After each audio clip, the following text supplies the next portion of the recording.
I worked as a cocktail waitress when I was 22. My shift was from 5 p.m. until 2 a.m. As a waitress, I'd become used to being harassed. Usually it wasn't anything too over the top or frightening. Most customers were regulars who flirted innocently, just good-natured banter. Nothing threatening or in any way sinister. Up until this night, I'd never felt a sense of danger from any of the customers I'd waited on. On this particular night, though, everything changed. I was being harassed by a creepy customer I'd never seen before.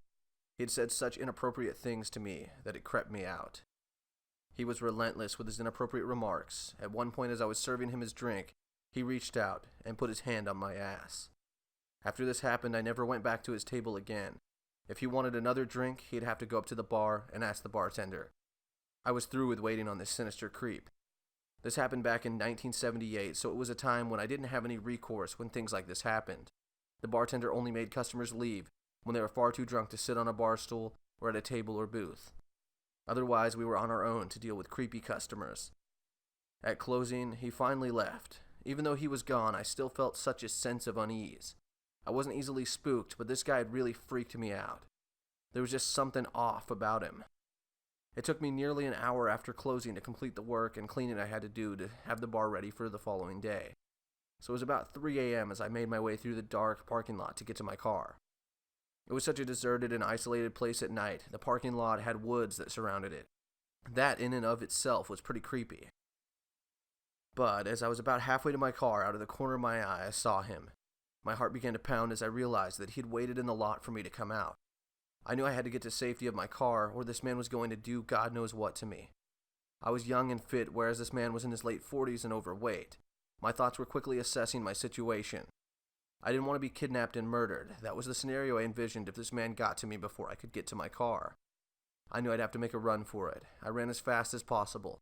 I jumped inside the car and locked the door. It wasn't one moment too soon because this man was now at my driver's side window, demanding me to roll it down. He kept yelling that he didn't want to hurt me, he only wanted to talk. He began to pound on the window as I fumbled with my keys to try and get the hell out of there. I began to fear that he'd shatter my window and get his hands on me. Finally, I got my car started, and as I put the car into reverse and backed out, he began to scream bloody murder. He was yelling for me to stop because I'd run over his foot. My gut instinct told me this man was faking the injury to get me out of my car. I was not going to get out of that car for any reason. I drove home as fast as I could. Once home, I called the police, and they came to take my report and get my description of the guy. At this point, I wasn't certain about whether I had injured him or not. I explained all of this to the police officer. The police sent another officer to the parking lot to see if he was still there and suffering from an injury. He wasn't there. Nobody called the police to report a hit and run either. The police told me that I'd done the right thing by not falling for his ruse. I called my boss the following day and told him that I wouldn't be returning to work. I'd never been so frightened by anyone before. It was a night in which I truly feared for my life. There was no way I could make myself return to that job. That night still haunts my dreams.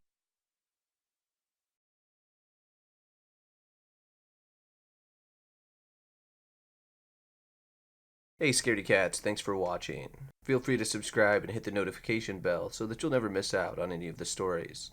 If you have any stories that you'd like for me to read, you can find the links for submissions in the description below.